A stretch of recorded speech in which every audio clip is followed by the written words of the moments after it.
కాదు మైసన్ అట్లా ఒకటే పేపర్ ఉంది, అట్లా ఎన్నో పేపర్లు ఉన్నాయి షేక్పేటలో, అవన్నీ ఎవరు చూడాలిగా.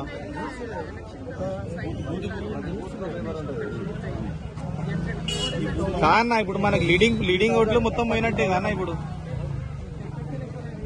ఎలక్షన్ ఎందుకు ఇక పెట్టి మరి యునానియస్ లో ఉండాలి మరి.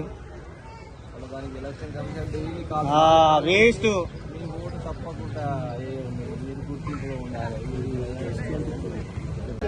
జూబ్లీహిల్స్ అసెంబ్లీలో ఉన్నటువంటి షేక్పేట పరిసర ప్రాంతాల్లో కావచ్చు, అదేవిధంగా జూబ్లీహిల్స్ అసెంబ్లీ నియోజకవర్గంలో కొంతమంది అధికారులు ఒక పథకం ప్రకారము మరి ఒక వర్గం వారి ఓట్లు డిలీట్ చేయడం జరిగింది. చాలా దుర్మార్గంగా అనేక సంవత్సరాలుగా వాళ్ళు ఓటింగ్లో పాల్గొంటున్నారు. వారందరూ కూడా సొంత ఇల్లు ఉన్నటువంటి వాళ్ళు, ఉద్యోగస్తులు ఉన్నారు అందులో. మరి అకారణంగా వాళ్ళందరి పేర్లు ఈరోజు తొలగించడం జరిగింది.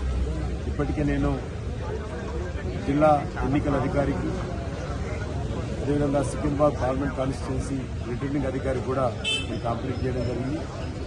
జిల్లా ఎన్నికల అధికారి దర్యాప్తు చేస్తాను హామీ ఇవ్వడం జరిగింది. దీన్ని పూర్తిగా మేము కేంద్ర ఎలక్షన్ కమిషన్ దృష్టికి తీసుకెళ్తాము. ఎవరో ఒక అధికారి ఒక పథకం ప్రకారం మరి కొన్ని వర్గాలతో కుమ్ముక్కై మరి ఇక్కడ మెజార్టీ హిందువుల ఓట్లు తొలగించారు. అసలైన తొలి వెలుగు. ఫాలో వాట్సాప్ @తొలి వెలుగు అఫీషియల్.